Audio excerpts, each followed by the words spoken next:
Amados hermanos, damos gracias a Dios por llegar a este tiempo tan especial. Seguramente todos tuvieron la oportunidad de recordar que es el inicio de un nuevo mes y que estamos tomándonos un tiempo para poder ayunar y sobre todo poner delante de Dios todas nuestras cargas y nuestras peticiones. Este mes de mayo es muy singular, es el mes de la familia, donde vamos a celebrar o acabamos de estar celebrando el Día del Niño y posterior a ello vamos a celebrar también el Día de las Mamás, el Día del Maestro y así sucesivamente algunas fiestas que de alguna manera también como iglesia queremos compartir. Hoy quiero hablar con ustedes, hermanos, acerca de este tema que se titula Volviéndonos como niño. Acabamos de leer la palabra de Dios que el Señor Jesús dice claramente a sus discípulos: cualquiera que no se vuelve como un niño, si no os volvéis como niños y os hacéis como niños, no entraréis en el reino de los cielos. ¿Qué quiere decir todo esto, hermanos? Vamos a meditar un poco en ello y, por favor, acompáñenme en estas lecturas. Es interesante mencionar un poquito un dato histórico. En primer lugar, en la sociedad judía del tiempo de Jesús, los niños no tenían mucha participación. Este asunto del cual tenemos hoy de los derechos de los niños y esta serie de cosas que para nosotros hoy no son familiares. La disciplina y la corrección eran vistas de una manera distinta, incluso en tiempos antiguos. Recordemos que incluso en algunos textos de la Biblia se dice eran tantas personas sin contar a mujeres ni a niños. Es decir, no eran contabilizados, no se les consideraba como personas. Dentro de la ley civil del código de muchos estados, se establece lo que se llama la capacidad de goce y la capacidad de ejercicio. Son dos distinciones que la ley hace para cada uno de los ciudadanos. La capacidad de goce es, obviamente, el solo hecho de nacer en México, ya tienes una capacidad de goce, es decir, disfrutar los favores, los beneficios que te brinda el Estado mexicano. La capacidad de ejercicio inicia cuando ustedes y yo vivimos lo que se conoce como la mayoría de edad, es decir, donde ejercemos nuestros derechos de diferentes órdenes. Aún así, en el tiempo de Cristo los niños eran menospreciados. Ahí en el contexto propio del judaísmo, la capacidad de ejercicio se establecía casi llegando a los 30 años, que era cuando un hombre podía acceder, sobre todo, como en el caso de Jesús, a puestos del orden religioso, ¿verdad? Como sacerdote. Hoy quiero hablar con ustedes de este tema que se llama Volviéndonos como niños, tal como Jesús nos lo pide. ¿Por qué es importante hablar de los niños? Ya en Mateo 19, hermanos, también del Señor Jesús dice: dejad a los niños, venid a mí y no se lo impidáis. Recordemos que el Salmo número 8, versículo 2 dice: de la boca de los niños y de los que maman fundaste las fortalezas a causa de los enemigos. Es decir, dentro del reino de Dios, la presencia de los adultos, de los jóvenes y de los niños es muy importante. Pero hagamos un recuento histórico porque yo creo que es justo y necesario. Hoy como país celebramos este día.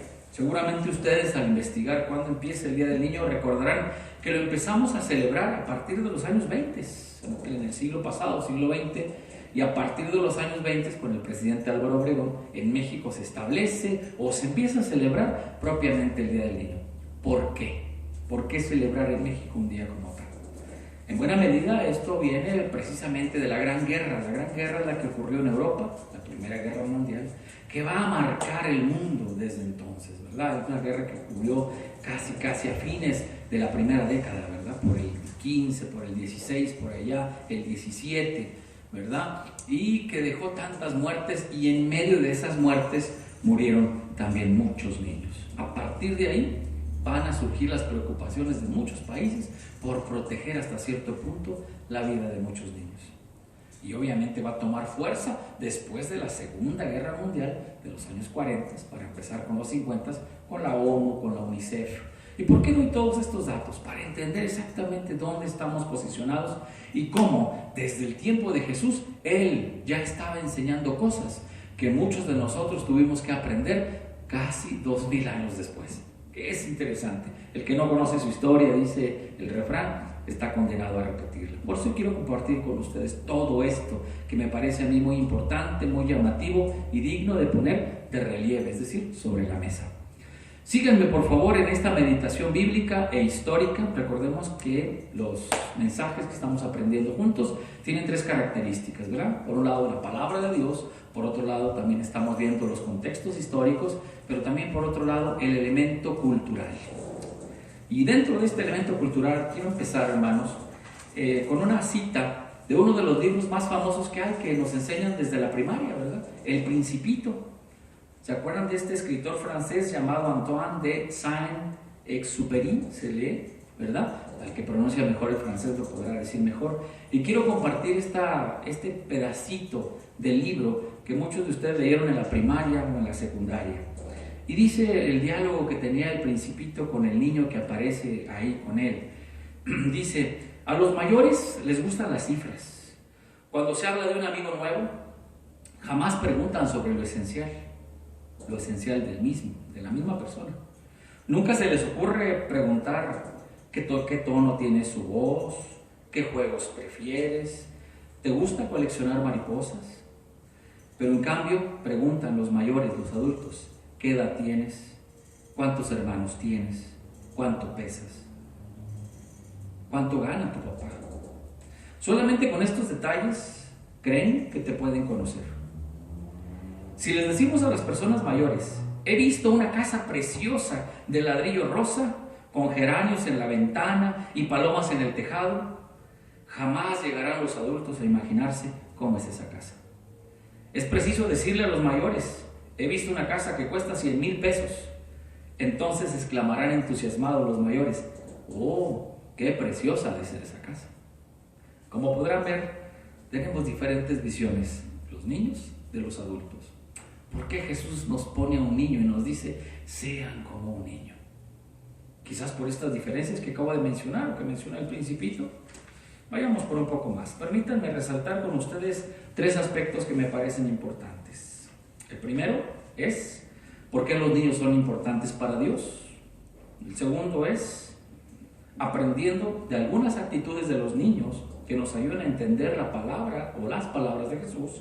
Y el tercero: ¿por qué hay que ser como los niños para entrar en el reino de Dios?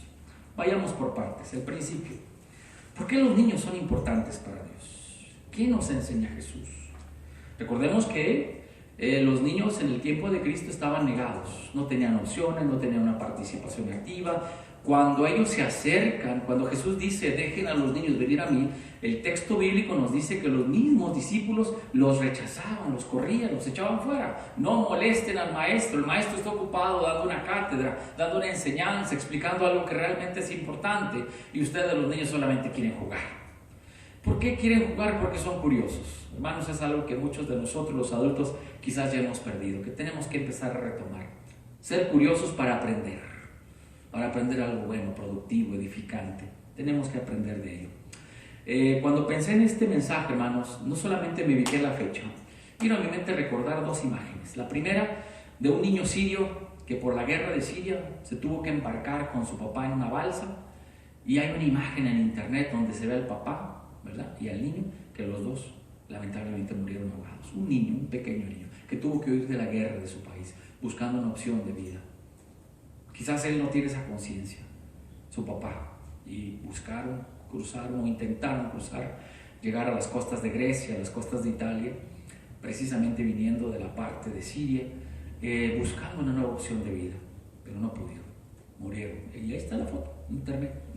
Y como esa, muchas más. Niños comiendo basura, niños que están muriendo, como un niño que muere en una inundación y que por muchos días se queda atorado en el fondo del río, entre tablas viejas y casas deshechas y pedazos de cosas propias del lugar. El niño se queda atorado, no lo pueden sacar. Hay muchas cosas muy pesadas que lo tienen atorado, pero solamente pueden sacar parte de su rostro. Lo pueden ver en internet. No recuerdo exactamente el nombre. Sin embargo, al no poderlo sacar porque hay cosas tan pesadas, se requiere de un equipo especial, y es en una zona marginada de alguna parte de Colombia, si no mal recuerdo, de una zona de Sudamérica.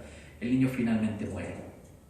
Y como esto, muchas historias. Algunos ejércitos incluso ponen a los niños enfrente como escudo humano para pensar o pedir que el ejército invasor se detenga un poco para que no les ataque, porque hay niños enfrente. Y alguien dirá, ¿esto cómo es posible? Es muy posible, es real. Hay muchos que están así. Y la pregunta para nosotros es, ¿qué estamos haciendo nosotros también para con nuestros niños? Damos gracias a Dios porque cuando pensamos en el Día del Niño pensamos en fiesta, en regalos, en sonrisas, y eso es maravilloso. Finalmente el trabajo de un niño, si es que tiene alguno, es simplemente jugar, divertirse, crecer. ¿Por qué? Porque ellos así es como crecen, como aprenden. Hoy como padres debemos de entender cuál es nuestra responsabilidad para con ellos. Entender, hermanos, que como iglesia también tenemos una responsabilidad, anunciar al mundo las buenas nuevas de Cristo y no permitir jamás que nuestros niños estén viviendo una situación de guerra o desfavorable. Es interesante cómo vemos por la calle, en las esquinas, niños que salen a pedir comida o pedir dinero. Y algunos de nosotros nos volvemos un poco insensibles y decimos, seguramente lo quiere para hacer algo malo. Y cerramos nuestras manos porque pensamos que es para algo que no es apropiado. Y por otro lado, hermanos, si alguien nos avisa de algún perrito o de algún gatito que anda perdido por la calle, más de uno va y toma su carro y va por él y le da una asistencia. Pero si es una persona, algunos no lo hacen así. Pero en fin, tenemos mucho que aprender. ¿En qué nos hemos convertido como raza humana, como civilización? ¿Realmente estamos escuchando la voz de Dios cuando nos atrevemos a ser más humanos?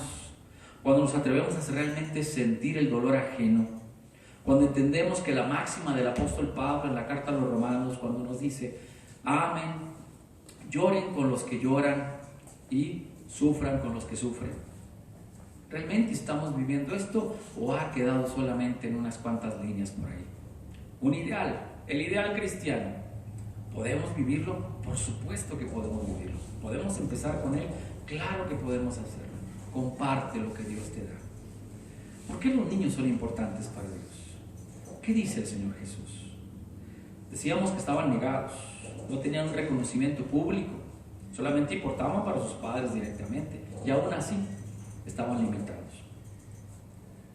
La Biblia dice, he aquí, herencia de Jehová son los hijos. Pensar en nuestros hijos es pensar en una herencia de parte de Dios.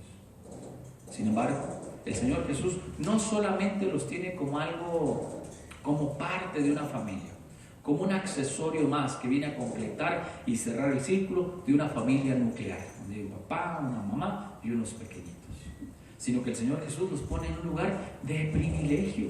¿Por qué? Porque los pone en medio y les dice, tienen que ser como ellos.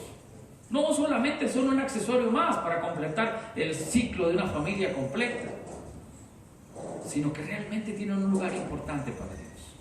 Es interesante cómo a veces en nuestra iglesia a nuestros niños les damos un lugar y a veces ese lugar no se lo estamos entregando. Hoy quiero invitarles a que meditemos en ello, hermanos. Cuán importantes somos todos para Dios. Jóvenes, niños, ancianos. Y todavía tenemos que hablar acerca de la edad adulta.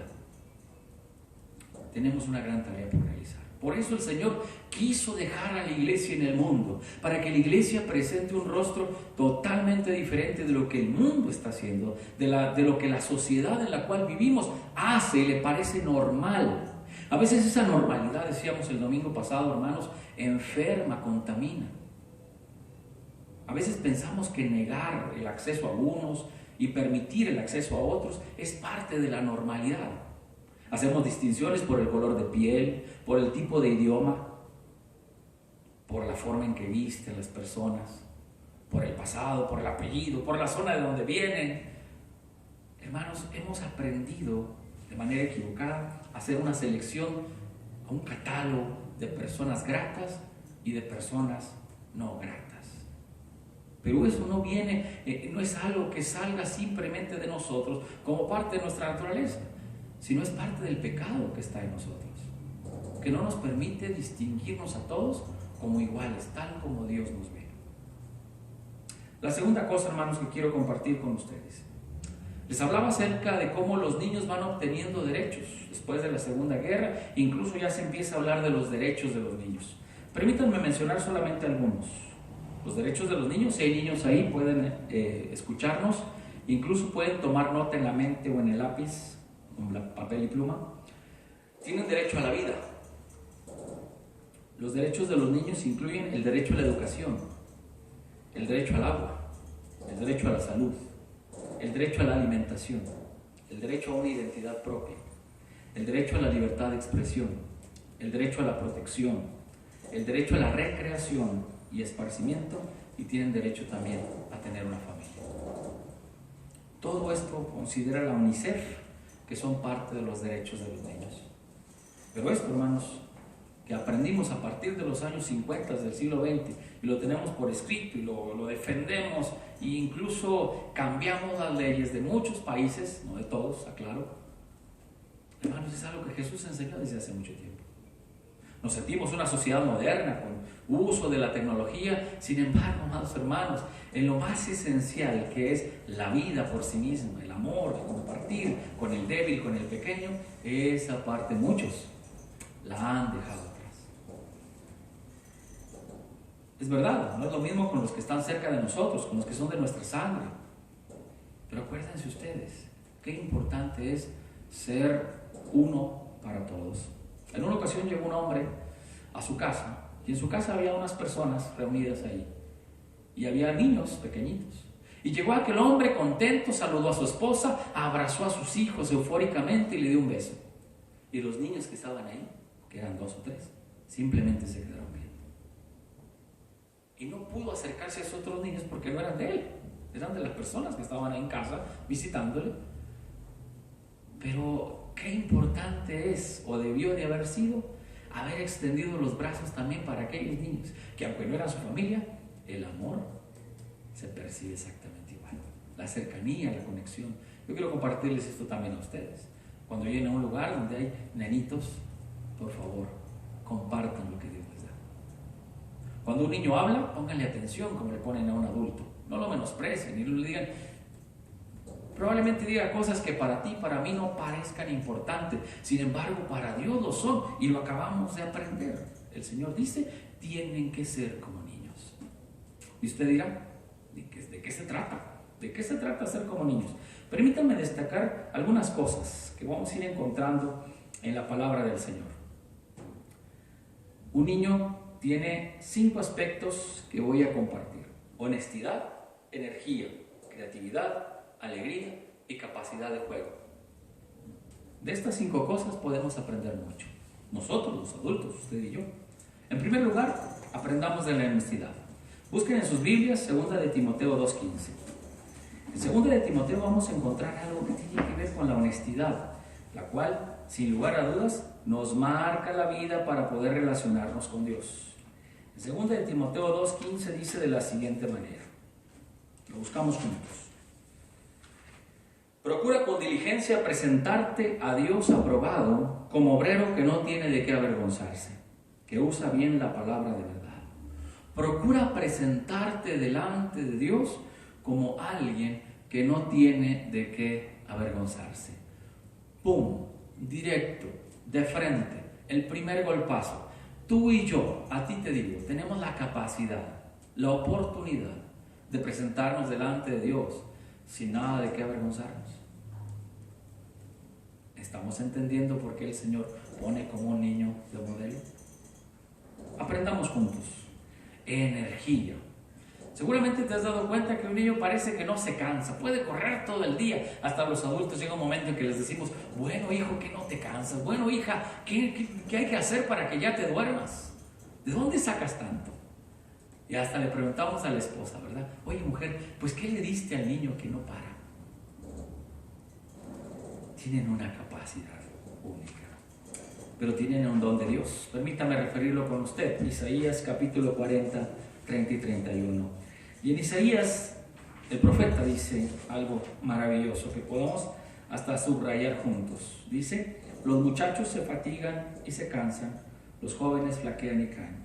Y aquí viene la mención. Pero los que esperan en Jehová tendrán nuevas fuerzas.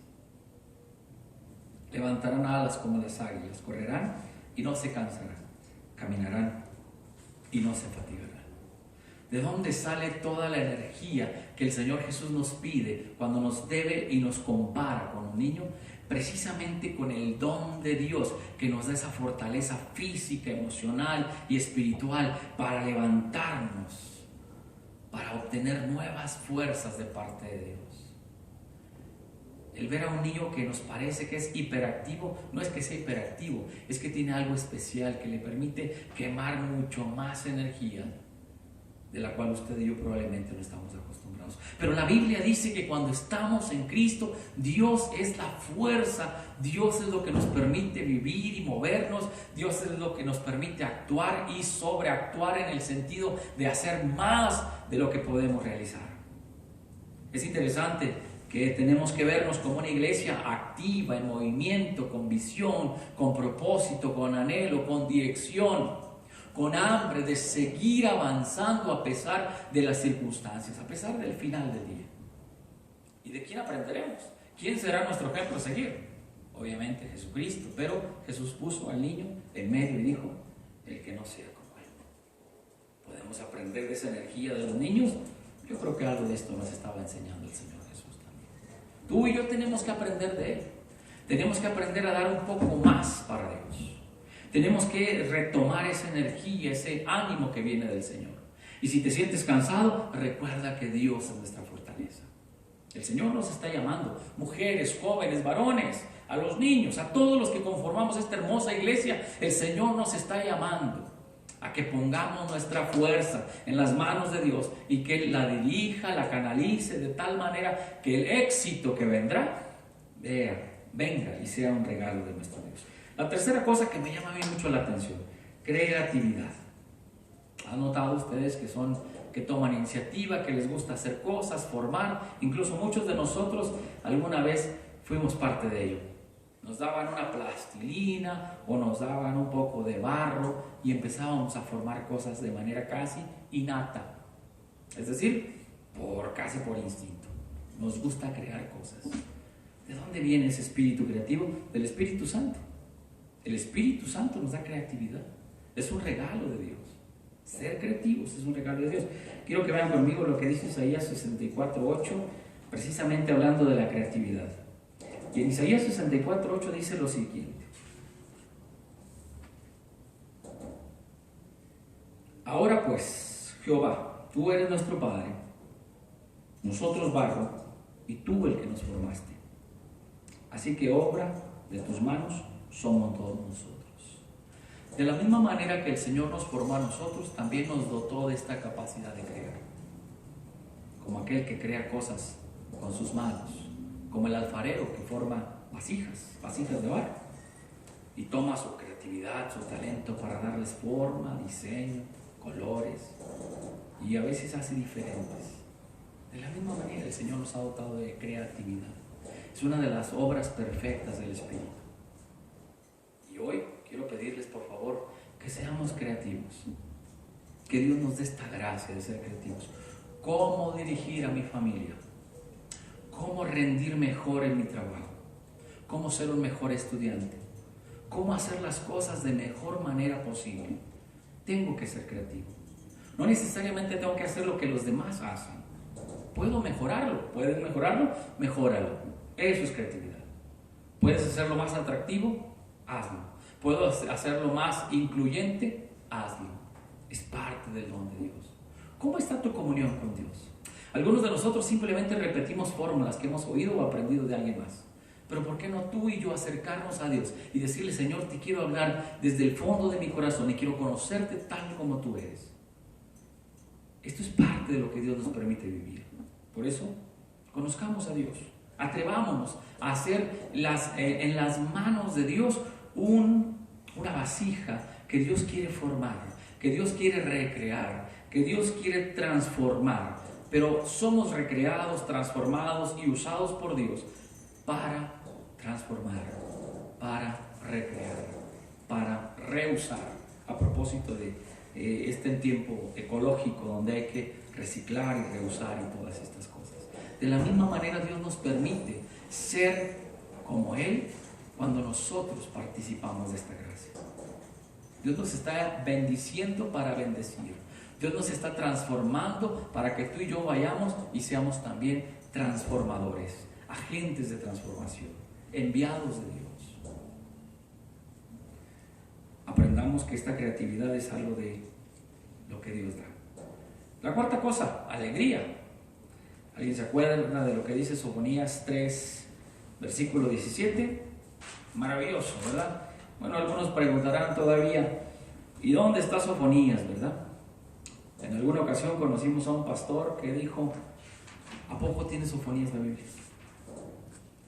Pues sí, sí tiene, ¿verdad? Y dice el versículo 17, un texto que no deben de olvidar, hermanos, que les pido que lo subrayen, por favor. Dice, Jehová está en medio de ti, poderoso, Él salvará, se gozará sobre ti con alegría, callará de amor, se regocijará sobre ti con cánticos. Hasta hay un canto hermoso, ¿verdad?, que entonamos.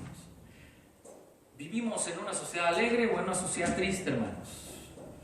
Realmente hay gente muy que vive con una amargura terrible, ¿verdad? Hay gente que contesta con monosílabos, ¿verdad? ¿Cómo estás? Bien. ¿Qué hiciste? Nada. ¿Qué tal tu día? Bien. ¿Cómo están tus amigos? Bien. ¿Trabajaste hoy? Sí. ¿Te cansaste? No. Monosílabos. ¿Por qué? Porque parece que no hay nada que decir. Hemos perdido el arte de la conversación. ¿Por qué? Porque somos grises, porque somos opacos, porque a veces la alegría nos cuesta tanto y hay algunos todavía más bandidos y malvados que para alegrarse necesitan que les cuenten a veces historias raras, oscuras y un poco pícaras. ¿Pero qué es la alegría? La alegría es un don de Dios. La alegría se transforma en gozo, el gozo de Dios. El gozo de vivir, el gozo de compartir, el gozo de estar con alguien, el gozo de escuchar. En la historia primera que escuchábamos acerca del Principito, la alegría de conocer a alguien. Un niño le pregunta a otro niño, oye, ¿coleccionas mariposas, por ejemplo? ¿Qué coleccionas? No le pregunta cuántos años tienes, ni cosas de técnicas, de números, como a veces preguntamos los adultos. Porque hemos incluso perdido el arte de la relación. Hermanos, hoy quiero invitarles a que meditemos en cómo de un Dios alegre también nos llena de alegría. Tenemos que ser alegres en todo lo que hacemos, en todo lo que hagamos tenemos que hacerlo con alegría. Y la alegría es gratitud por lo que Dios es. Conocemos a un Dios maravillosamente feliz y ese Dios quiere que su pueblo sea feliz. Atrévete a reír con Dios, atrévete a gozar de lo que Dios tiene para ti. Pero alégrate. Hay tiempo para ponernos serios, hay tiempo para ponernos reflexivos, hay tiempo para ponernos molestos por alguna circunstancia o situación. Alégrate. La vida es una y la vida es corta. Nuestros años son como un pensamiento, dice la Biblia. ¿Cómo quieres vivirlo? Aprendamos de esta alegría natural, no forzada, natural que se da en la vida de muchos niños. El Señor ahí también nos está hablando. Seamos naturales. La última cosa que dice un pensador brasileño cuando habla de cómo el relacionarnos con Dios también es una manera de jugar. Y usted dirá, ¿jugar? Sí, jugar. Porque el juego hoy en las nuevas técnicas educativas se enseña la parte lúdica como una manera de que los niños tienen para aprender. Aprenden jugando. Incluso es un método muy diferente, único y hasta costoso para algunos. Sin embargo, es un método muy interesante, donde los niños aprenden jugando. Dios nos permite jugar precisamente para también conocerlo. No es que no nos pongamos serios, no es que pretenda uno burlar de alguien o de aquello, o que estemos simplemente risa y risa sin control. No, el juego como algo que te recrea, el juego como aquello que te vuelve productivo. En una ocasión entrevistaron a un futbolista que le estaba yendo tan bien en el fútbol, ¿verdad? Era bueno, le gustaba el fútbol, lo practicaba desde niño y ganaba una cantidad de dinero impresionante. Y llegó un momento en que él dijo, ¿cómo es posible que me paguen por hacer esto? Si lo único que hago es jugar y hago lo que realmente me gusta hacer. Hermanos amados, si transformáramos nuestras cargas y las miráramos nuestras obligaciones como algo que nos naciera del corazón, como algo que nos deleitamos al hacer, quizás, tan solamente quizás, pudiera parecer como un juego. Pero finalmente te edifica, te construye, te levanta, te anima. Pero lo haces con tanta alegría, lo haces con tanto conocimiento, lo haces con tanto cariño, que pareciera también que simplemente es un juego. El problema es cuando no empezamos a ver las cosas de esa manera, sino que los vemos como una carga, como una terrible y dolorosa responsabilidad. Hermanos amados, aprendamos de ellos, de los niños, de los cuales Jesús nos puso y nos pidió que fuésemos como ellos. La tercera y última cosa, hermanos. ¿Por qué hay que ser como niños? Por dos cositas que menciona el Señor Jesús. La primera, por esa pequeñez. El apóstol San Pablo dice, Dios escogió a lo débil del mundo, en la carta a los Corintios, a lo débil del mundo escogió Dios para avergonzar a los que dicen que son fuertes. Dios escogió a lo que no es, a lo insignificante, a lo que no tiene un lugar, una presencia, un espacio aparentemente, para avergonzar a todo aquello que cree que lo tiene. Recordemos que en la historia, cuando ellos preguntan, ¿verdad? Querían tener siempre el primer lugar. Y Dios dice, si alguien quiere tener el primer lugar, vamos a poner a este niño. Dios ama a los pequeños. Dios ama a los pequeños. Y nos ve a nosotros como pequeños. Y cualquiera que quiera ser grande delante de Dios, tiene que ser el servidor de todos, lo establece el Señor Jesús.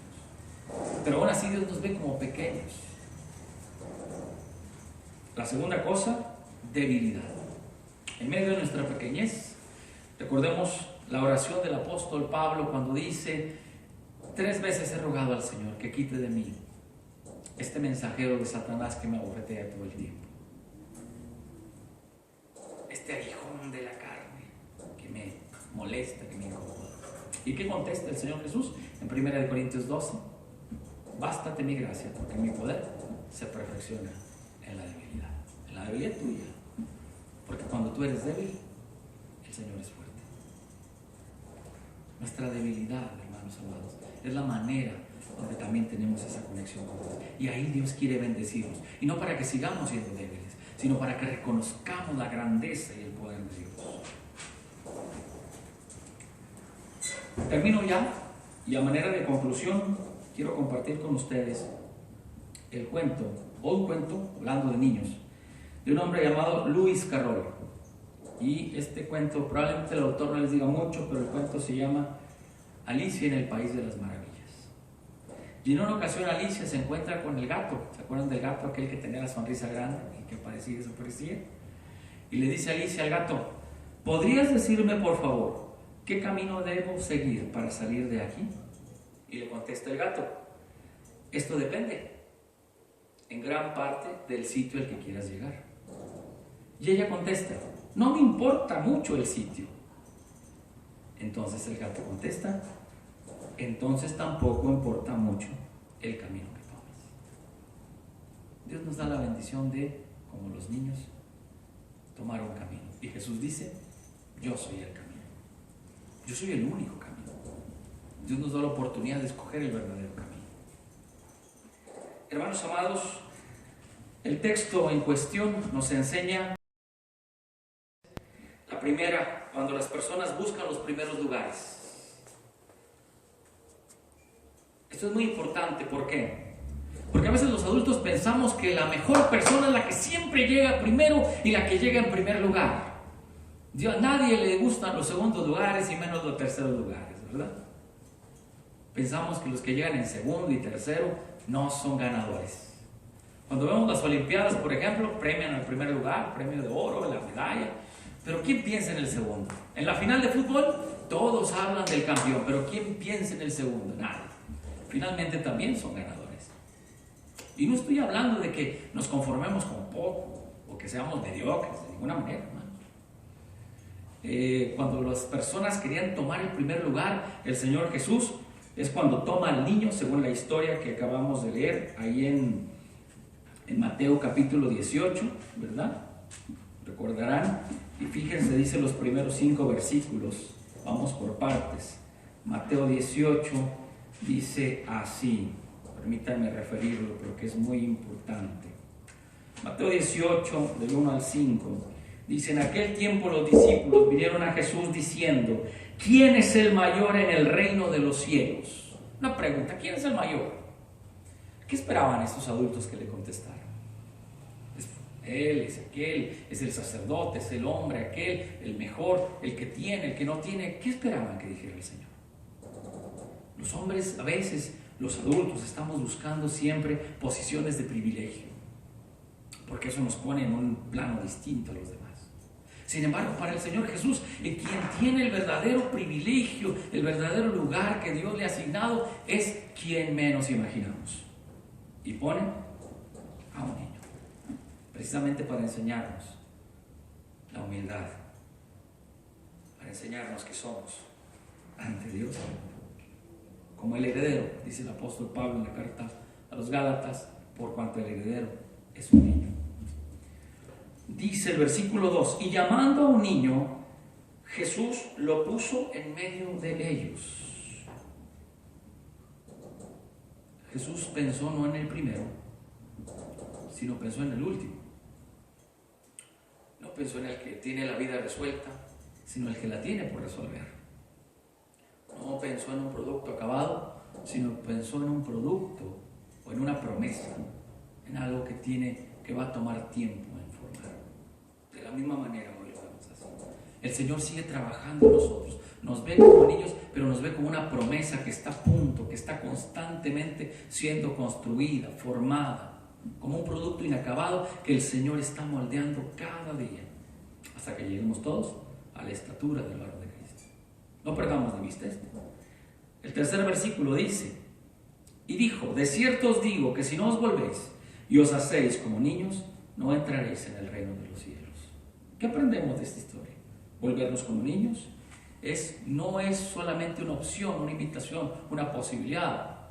No es algo que quieras hacer o no, que tú puedes decir lo tomo o no. Es una obligación, es un deber, es una orden de parte del Señor. Tienes que ser como niño, si no, no vas a entrar al reino de los cielos. Jamás. Aunque sepas mucho, o tengas tantos años, o tengas las barbas tan largas. Tienes que ser como un niño para poder entrar al reino de los cielos. Y ahí recordarán ustedes la pregunta, ¿verdad?, que hacía en aquel momento aquel hombre llamado Nicodemo: ¿acaso yo siendo viejo puedo volver a nacer? En Cristo hay un nuevo nacimiento y te invito a que vengas a nacer de nuevo en Cristo Jesús. El boleto para entrar, el ticket de entrada al reino de los cielos es ser así. El versículo 4 dice: así que cualquiera que se humille como este niño es el mayor en el reino de los cielos. Una de las cosas que también el Señor resalta y pone sobre la mesa es la humildad. Aquella persona que no es humilde, aquella persona que no se humilla ante Dios, aquella persona que no se ve a sí misma como alguien necesitado de Dios constantemente, no puede entrar en el reino de Dios. Necesitamos ser humildes en nuestro trato. El humilde siempre va a tener una puerta abierta. El altivo, las puertas se le van a cerrar. La altivez nos lleva a la soberbia, el orgullo, a que las puertas se cierren, a vivir en soledad. La humildad, en cambio, algunos la malinterpretan y piensan que la humildad es perder la dignidad de ser personas. Interpretan de manera errónea qué significa ser humildes. Ser humilde para el Señor Jesús y para nosotros es reconocer que Dios es nuestro guía, reconocer que los demás son importantes y reconocer que todos merecemos ser escuchados y atendidos y que todos aportamos un poco de razón y de verdad y que tenemos que aprender a escuchar. Seamos humildes, hermanos. Es muy fácil ser altivo. Pensamos que la altivez es mejor porque nos hace ver mejor, nos hace sentirnos más capaces, nos regresa la autoestima, y uno pensará. Pero la verdad es que no es así. No es lo mismo la autoestima que la altivez. Hay algunos que tienen y son altivos y entonces pueden equivocar el camino. En el último versículo, hermanos, que quiero meditar con ustedes es acerca de otra condición. El versículo 5 dice: y cualquiera que recibe en mi nombre a un niño como este, a mí me recibe. Y por último, hay que recibir a Jesús. Para poder entrar al cielo, hay que recibir a Jesús. Al que recibe a un niño, a mí me recibe. Hoy quiero invitarte, y con esto quiero concluir, a que meditemos en nuestro corazón. ¿Realmente hemos recibido a Jesucristo en mi vida? ¿Realmente he atendido la palabra de Dios y la he hecho parte de mi vida? ¿O he vivido solamente bajo ciertas formas religiosas? Yo quiero invitarte a que meditemos en ello. a que oremos juntos. Señor, si es necesario que yo nazca, dame la oportunidad de volver a empezar. Si es necesario que yo cambie mis conceptos, Señor, dame la oportunidad de cambiar en ti. Si es necesario que yo vuelva a retomar mi vida cristiana, retómala ahora en el nombre de Cristo. Renueva tu fe, renueva tu comunión con Dios. Pero es que me han llegado los años. Volvamos, como dijo el Señor, como niños, para poder tener entrada al reino de Dios. Amados hermanos, que el Señor nos bendiga en este día y que tengamos la bendición y el privilegio de tener una gran semana al lado de mi Señor. Bendiciones para todos.